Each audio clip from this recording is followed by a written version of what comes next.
Hey everybody, it is day 2 of the Revere Beach International Sand Sculpting Festival, and I get to do plots 8 through 15 today. So I am with Sue McGrew. She's from Washington. You can see that she's carving away, carving like crazy.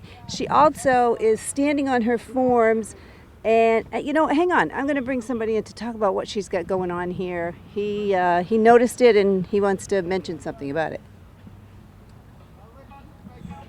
See, Sue has saved herself a tremendous amount of work because this was in a wood form, this was in a wood form, that was in a wood form, and she's using the wood forms now to stand on. But this here was the pile that the tractor put here. She actually put water into it, and she, instead of moving the sand into the form, she used that as the first form. It saved her probably 4 hours of work, the physicality, and it allows her more time to carve instead of shovel.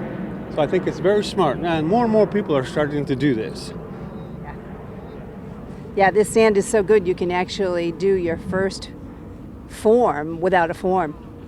So, good work, Sue. Okay, we are with Deb Catuli from Saugus, Massachusetts.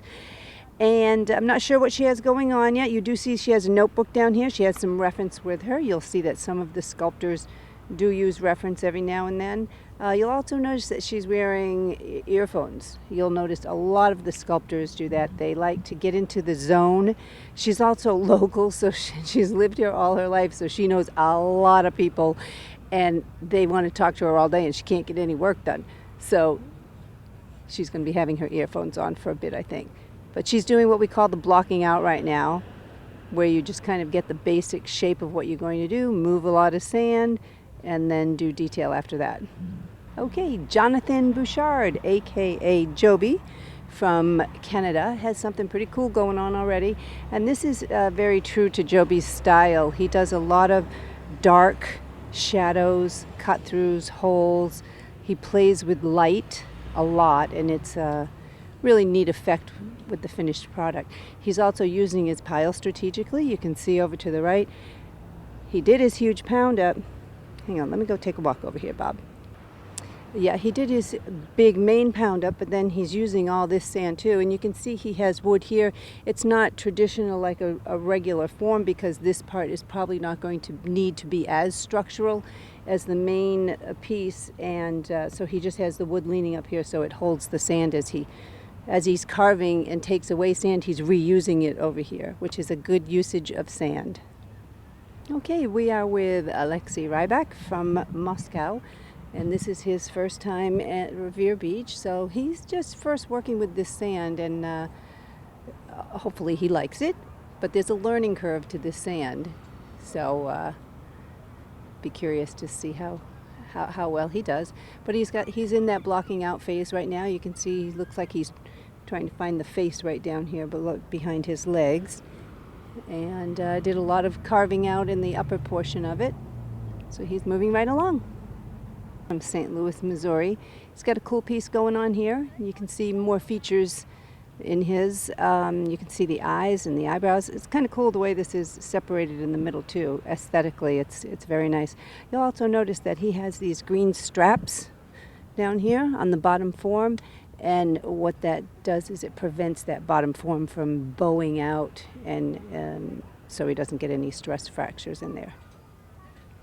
Okay, we're with Melanesia Beauregard from Canada, and already I like this because what she has done is she's forcing you to want to go around the sculpture and look at it 360, and I always like that. It's important in the judging criteria that they sculpt 360 as well. That is part of it. So we're going to take it's really cool. The light, you can see the light coming through. She's got the cut throughs in there already. We're going to go take a walk around the other side and see what's going on. Yeah, you can see from this angle it looks different, and it's very cool. You can see she's playing with textures and the light and the detail, the intricacy of all the intertwining. Looks really nice. Looking forward to seeing this one come along.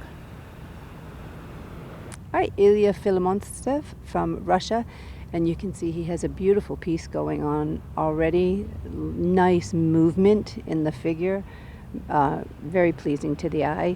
You can also see he has another form going on over here, another whole pound up, so that's good. great usage of sand.